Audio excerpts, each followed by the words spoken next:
জনাব মাহবুব কামাল, আপনাকে আমাদের অনুষ্ঠানে স্বাগত জানাচ্ছি। জনাব মাহবুব কামাল, আপনি দেখবেন আমরা একটা অস্থির সময়ে বাস করছি। ঠিক অস্থির না বলে এটাকে আমি বলবো একটা মানে এমন একটা সময় বাস করছি যে সমাজে আমরা পরস্পরকে মানে হিংসা করছি, পরস্পরকে প্রতিরোধ করার চেষ্টা করছি, পরস্পরকে আপনার নিশ্চিহ্ন করে দেওয়ার একটা প্রবণতা আমরা দেখছি। সেটা মানুষের প্রতি মানুষ, দলের প্রতি দল, আদর্শের প্রতি আদর্শ। আমরা আরেকটা দলকে নিশ্চিহ্ন করে দিতে চাই, আমরা একটা মানুষকে নিশ্চিহ্ন করে দিতে চাই। এই প্রক্রিয়া চলছিল, কিন্তু আমরা এখন এটা যেন আমরা একটা আশা নিয়ে কিন্তু বিগত স্বৈরাচারী সরকারকে আমরা পতন ঘটিয়েছিলাম। আমরা ভেবেছিলাম এরপরে বোধহয় আমরা এমন একটা সমাজ গঠন করতে পারবো যে সমাজে ভালোবাসাই হবে মূল উপজীব্য। কিন্তু আমরা কি দেখলাম কয়েকদিন আগে, আপনি দেখছেন ওসমান হাদিকে কিভাবে মানে সে নামাজ পড়ে যাচ্ছিল রিকশায় করে, তার সঙ্গে সবসময় যে ছেলেটা থাকতো, হয়তো সম্ভবত সেই, যদ্দূর আমরা এখনো জানতে পেরেছি, গুলি করে মারার চেষ্টা করলো। তাকে চিকিৎসার জন্য বাইরে নেওয়া হয়েছে, কি হবে আমরা জানি না কিছুই। এই যে প্রবণতা, এবং তারপর দেখছি এটাকে কেন্দ্র করে আরও হিংসা, এবং অমুককে প্রতিরোধ করো, তমুককে প্রতিরোধ করো, তমুককে কোথাও যেতে দেওয়া যাবে না, তমুককে দিলে পারলে মারো। এই যে মানসিকতার প্রকাশ আমরা দেখছি, একটা সুস্থ সমাজের এটা কি চরিত্র হতে পারে কিনা, অথবা আমরা কি এই সমাজটাই চেয়েছিলাম কিনা? মানুষের প্রতি মানুষের ভালোবাসার এই কোন চেহারা আমরা দেখছি? কেন নাই? একজন মানুষকে আপনি হিংসা করলে কি পাচ্ছেন, আর একটা মানুষকে ভালোবাসলে কি পাচ্ছেন? সমাজের প্রতি এই যে মানসিকতা, এটাকে আপনি আসলে কীভাবে মূল্যায়ন করি আমরা সবাই, সেটা নিয়ে আপনার সঙ্গে আলাপ করব। এবং কেন আপনার সঙ্গে আলাপ করব সেটা আলোচনা হয়তো শেষ দিকে আমরা, মানে কেন আপনার সঙ্গেই আলাপ করব সেটা আমরা এই আলোচনার শেষ দিকে হয়তো টের পাবো। তো মাহবুব কামাল, আপনি আপনার কথা যদি একটু বলতেন আমাদেরকে, আমরা একটু শুনতে চাই কেন এমন হচ্ছে। না, দেখেন, মানুষের মধ্যে দুইটা এন্টিটি একসঙ্গে কাজ করে। একটা হচ্ছে অ্যানিমেলিটি, আর একটা হচ্ছে রেশনালিটি। একটা হচ্ছে পশুত্ব, আর একটা হচ্ছে মানে রেশনালিটি, মানে যুক্তিবাদী একটা মন বা বিবেকও বলতে পারেন। তো এটা সবসময় মানুষের মধ্যে থাকে। এখন যে যেটাকে ওভাররুল করে সেইটা প্রমিনেন্ট হয়ে যায়, এবং তখন ধরেন যে যদি অ্যানিমেলিটি রেশনালিটির উপরে মানে ওভাররুল করে, তাহলে তার মধ্যে পশুত্ব দেখা দিবে, তার মধ্যে যুক্তি দেখা দিবে না। আবার যখন এই রেশনালিটি ওভাররুল করবে, তখন আবার যুক্তিবোধ হয়ে থাকবে। এই দুইটা কিন্তু একটা খেলা আছে আর কি, হ্যাঁ, মানুষের মনে। তো কিন্তু বেসিক্যালি কিন্তু মানুষ প্রেম প্রবণ, ভালোবাসা প্রবণ, এটা কিন্তু তার মানুষের বেসিক। এবং মানুষের সব স্ট্রংগেস্ট ফিলিং হচ্ছে প্রেম, ভালোবাসা, স্ট্রংগেস্ট আমি বলতেছি। এবং সৈয়দ শামসুল হক বলেছিলেন যে সব অনুভূতি মানুষের ভেতর বাস করে, মানুষ বাস করে প্রেমানুভূতির ভেতর, এটা স্ট্রংগেস্ট। এবং দেখেন, মানে একটা কঠিন হৃদয়ের মানুষও সে যদি ডাকাতও হয়, সে ডাকাতি করে যখন বাসায় আসে তখন সে তার সন্তানকে কিন্তু চুমু দিয়ে ভালোবাসে। এই যে দেখেন, কিছুক্ষণ আগে সে তার মধ্যে অ্যানিমেলিটি ছিল, বাসায় এসে তার মধ্যে রেশনালিটি, তার মধ্যে প্রেম জাগ্রত হলো। এবং মানুষের এই প্রেম কখনো শেষ হবে না, এই ভালোবাসা কখনো শেষ হবে না। হ্যাঁ, এইটা ইনস্টিংটিভ, এটা প্রবৃত্তিগত। একটা শিশু যখন জন্মের পরে কাঁদে, এটা কেউ তাকে শেখায় না। হ্যাঁ, সে যখন হাসে, সেটাও তাকে কেউ শেখায় না। তেমনি মানুষ মানে যতদিন জন্মাবে ততদিন নবজাতকের কান্না যেমন থাকবে, ভালোবাসাও থাকবে। এটা ইনস্টিংটিভ, প্রবৃত্তিগত। এই জন্য আমি একবার লিখেছিলাম যে রবীন্দ্রনাথ কখনো অপ্রাসঙ্গিক হবেন না, কারণ মানুষ যতদিন জন্মাবে ভালোবাসা থাকবে, প্রেম থাকবে।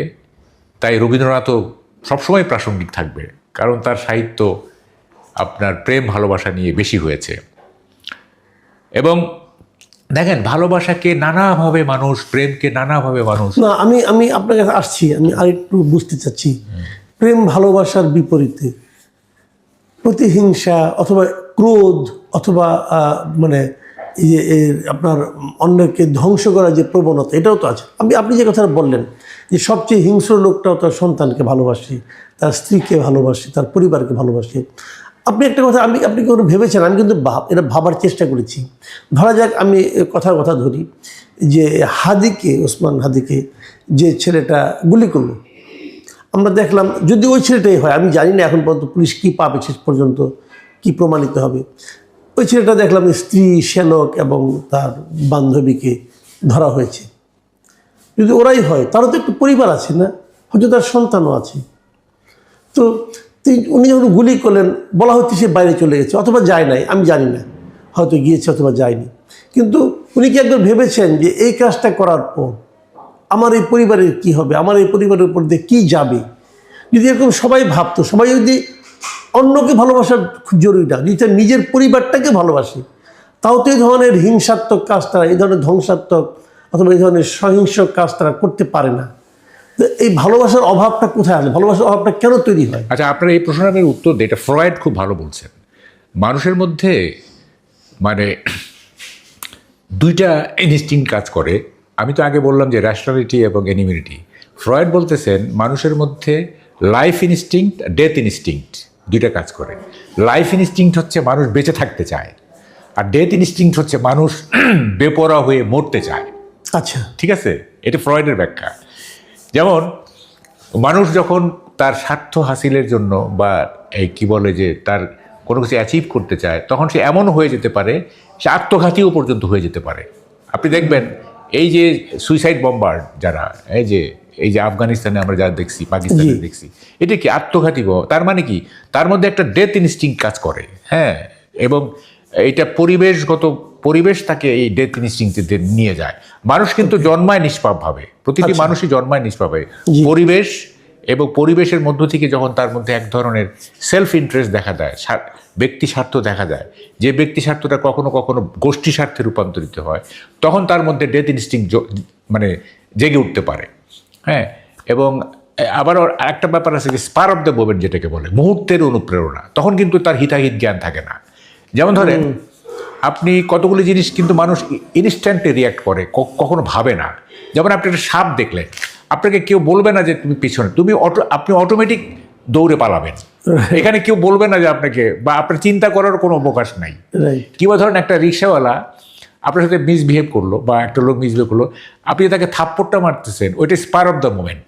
ওই মুহূর্তে আপনার কোনো মানে সিদ্ধান্তের কোনো ব্যাপার নাই, এটা অটোমেটিক হয়ে যাবে, অটোমেটিক আপনার হাত উঠে যাবে। ঠিক আছে, মানে আপনার না, যে করো আর কি। তো ফলে এই যে ডেথ ইনস্টিংক্ট, লাইফ ইনস্টিংক্ট, এগুলো মানুষের মধ্যে কাজ করে। হ্যাঁ, এবং তখন মানুষ অপরিণামদর্শী হয়ে যায়, তখন মানুষ আর ভবিষ্যৎ ভাবতে চায় না। হ্যাঁ, ওই মুহূর্তটাকে মনে হয় যে জীবনের সবচেয়ে বড় মূল্যবান সময়। তো এইভাবে হচ্ছে জিনিসগুলো। তো না, আমি একটু ভালোবাসা সম্পর্কে একটু বলে নেই। যেমন ধরেন যে মানে শত্রুকে বন্ধু বানানোর জন্য ভালোবাসার মতো বড় উপায় কিন্তু আর নাই। This is the best way to make an enemy your friend. হ্যাঁ, এবং মানে দেখেন, ভালোবাসলে হয় কি, প্রেম থাকলে হয় কি, এভরিবডি বিকামস পোয়েট, মানুষ কবি হয়ে যায়। এটা কিন্তু ভালোবাসার একটা উপসর্গ। মানে কবি মানে কি, মনে মনে কবি হয়ে যায় যদি ভালোবাসায়। এবং আর কার জানি একটা কথা আছে যে আপনি যদি ভালোবাসা পান এবং ভালোবাসা দেন, তাইলে একই সঙ্গে আপনি সূর্যকে দুই পাশ থেকে দেখছেন। বুঝতে পারছি, মানে এত বিউটিফুল একটা জিনিস। না, সেক্ষেত্রে তো তাদের দুইজনকে প্রেমিক হতে হবে। হ্যাঁ, ধরেন আমি ভালোবাসতে চাই, সে আমাকে চায় না, তাহলে কি হবে?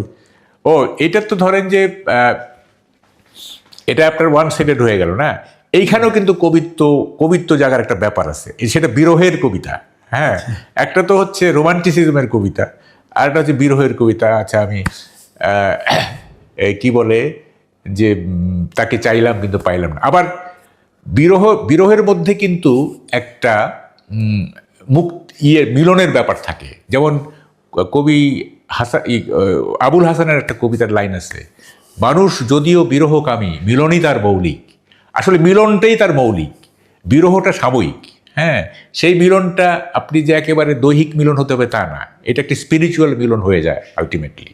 আচ্ছা, আরেকটা অবস্থার কথা বলি। যেমন ধরেন কেউ আমার প্রতি হিংসা করছে, সে আমাকে আঘাত করতে চায়, তো আমি কি এটাকে ভালোবাসা দিয়ে থামাতে পারবো? আপনি এইটা কেউ আপনাকে আঘাত করতে চায় না, তখন আপনাকে ভালোবাসার ফর্মটা মানে এত উচ্চমাত্রার হতে হবে, হ্যাঁ, এটা হায়েস্ট অর্ডারে নিয়ে যেতে হবে আপনার ভালোবাসাটাকে। তাইলে আপনার কি বলে, সে একটা পর্যায়ে গিয়ে সে দমিত হবে।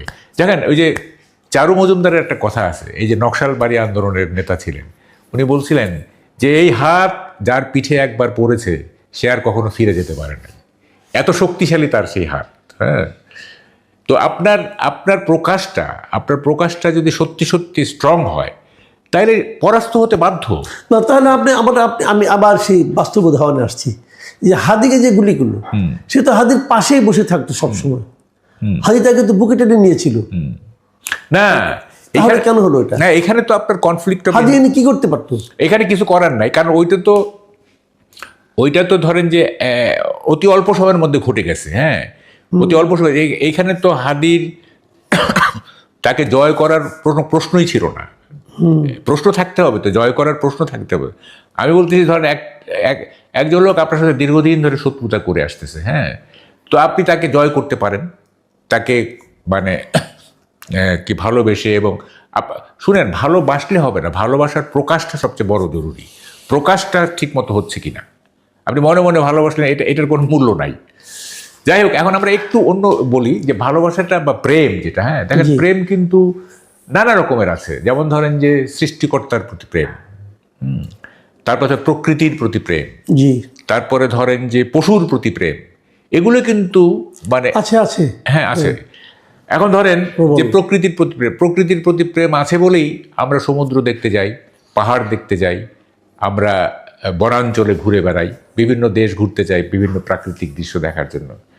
আবার পশুর প্রতি, যেমন ধরেন আমি একটু বলি, তারেক রহমানের যে বেড়ালটা, পেশাব বেড়ালটা, এইটা কিন্তু তার দলকে তিনি যেমন ভালোবাসেন, তার বেড়ালকেও তিনি তেমন ভালোবাসেন। এবং আমরা যখন কোনো পশু পালি, মানে পেট অ্যানিমেল যেগুলো, সেগুলির প্রতি আমাদের ভালোবাসা, যেমন একটা কৃষক যখন তার দীর্ঘদিনের পোষা একটা গরু বিক্রি করতে যায়, তখন তার চোখ দিয়ে পানি পড়ে যায়, তার প্রতি যে গভীর ভালোবাসা ছিল দীর্ঘদিন, এইটার প্রকাশ ঘটে আর কি। তো সবটা মিলে পশুর প্রতি ভালোবাসা, সৃষ্টিকর্তার, এই যে আমরা উপাসনা করি, এর তো ঈশ্বরের প্রতি, সৃষ্টিকর্তার প্রতি আমাদের ভালোবাসা, প্রেম না, এটা তো এক ধরনের প্রেম। প্রকৃতি, পশু। তো এখন কি বলে যে সবটা মিলায়ে মানুষ যদি প্রেমিক হইতে পারে, হ্যাঁ, মানুষের প্রতি ভালোবাসা, প্রকৃতির প্রতি ভালোবাসা, সৃষ্টিকর্তার প্রতি, মানে আপনি বলতে চাচ্ছেন যে সমাজে সংঘাত থাকবে, সমাজে বিরোধ থাকবে, সমাজে রাজনীতি থাকবে, এর মধ্যেও আমাদেরকে ভালো সব কিছুর থাকা সত্ত্বেও, সব কিছুকে মেনে নেওয়ার পরও আমাদের মধ্যে ভালোবাসাটা থাকা দরকার। ঠিক এই ধরনেরই কিন্তু একটা আপনি তো বিখ্যাত লোক এই কারণেই, আপনি যেখানে আমি শুরুতেই বলেছিলাম যে কেন আপনাকে এগুলো মানে আপনার কাছ থেকে শোনার জন্য আপনাকে আমরা আজকে আহ্বান জানিয়েছি, আপনাকে আমন্ত্রণ জানিয়েছি। প্রিয় দর্শক, আপনারা হয়তো জানেন, আপনাদের একটু ভূমিকা দিয়ে নেই, যে বাংলাদেশে এই ভালোবাসা, প্রেম, এর সঙ্গে ভ্যালেন্টাইন শব্দটা কিন্তু জড়িয়ে আছে। সেটা আমাদের জায়দিনের সম্পাদক শফিক রেহমান সাহেব প্রথম বাংলাদেশে এটা আনুষ্ঠানিকভাবে আমদানি করেছিলেন। উনি বলেছিলেন, আমরা তখন জানতাম না, আমরা তখন আসলে যুবকই ছিলাম, সেটা বোধ হয় 90-এর দশকের শুরুর দিকে। সে সময় জায়দিন সে সাপ্তাহিক পত্রিকাটা বিপুল জনপ্রিয় ছিল তরুণ সমাজের মধ্যে, সকল সমাজের মধ্যেই। সেখানেও একবার প্রথমবারই উনি এই ভালোবাসা দিবস উপলক্ষে ভালোবাসা বিষয়ক কবিতার একটা প্রতিযোগিতা করেছিলেন উনি। আমাদের এই মাহবুব কামাল ভাই তখন ঢাকায় থাকতেন না, একদম আমাদের সীমান্তবর্তী একটা এলাকায় থাকতেন, লালমনিরহাটে, পাটগ্রামে। সেখানে থেকে তিনি একটা ওই কবিতা প্রতিযোগিতায় অংশ নিয়েছিলেন এবং প্রায় 6-7 হাজার প্রতিযোগীর মধ্যে মাহবুব কামাল ভাই সেই প্রতিযোগিতায় প্রেমের কবিতায় প্রথম স্থান অধিকার করেছিলেন। ওনার সেই কবিতা বহু জায়গায় দেশে বিদেশে পঠিত হয়েছে। আজকে আমরা ওনার কাছ থেকে সেই কবিতাটা আবার শুনতে চাইব। আপনি কি লিখেছিলেন যে 6-7 হাজার লোককে দুঃখ দিয়ে আপনি প্রথম হতে পেরেছিলেন? এবং আমরাও পড়েছি কবিতাটা, আপনি কবিতাটা শুনলেই বুঝবেন যে সেই সময়ের যে রাজনীতি, সেই রাজনীতির বিষয়গুলো কিভাবে প্রেমের কবিতায় মাহবুব কামাল ভাই তুলে ধরেছিলেন। মাহবুব কামাল ভাই, ওই কবিতাটার একটু পটভূমিটা আপনি আমাদের একটু বলবেন, এবং প্লাস ওই কবিতাটা আপনার কাছে আমরা একটু শুনতেও চাই। আমি আসলে একটু মুগ্ধ হয়ে শুনলাম।